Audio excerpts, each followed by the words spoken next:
Ginanap nitong nakaraang Kapaskuhan ang Handog Mula sa Puso gift-giving program sa St. Michael Covered Court.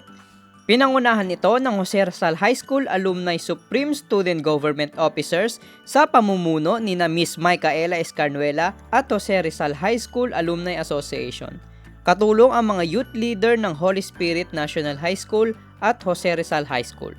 Ang proyektong ito ay inumpisahan ni na Miss Micaela Escarnuela na dating Pangulo ng Supreme Student Government ng Holy Spirit National High School Republic Campus na ngayon ay Jose Rizal High School, upang maghatid saya at mga regalo sa mga kabataan ng St. Michael sa Republic Avenue.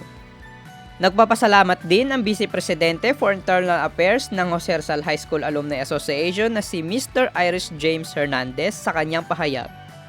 Sa ika-4 na taon ng proyektong ito, natutuwa ako dahil patuloy ang suporta na ibinibigay ng mga alumni officers at partners natin mula sa iba't ibang grupo para makapagbigay saya sa mga bata tuwing sasapit ang buwan ng Disyembre.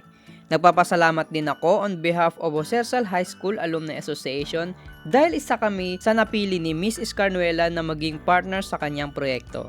Nakikiisa kami dahil naniniwala kami na espesyal ang buwan ng Disyembre para sa lahat, lalo na para sa mga bata.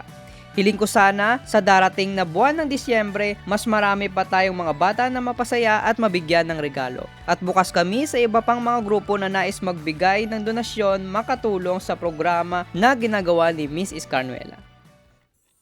Patuloy ang pagbibigay saya ng JRHSAA para sa mga kabataan ng St. Michael. Sa ika-4 na taon ng proyektong ito ay sana maparami pa kaming mga batang mahandogan at mapasaya hanggang sa susunod pang mga taon.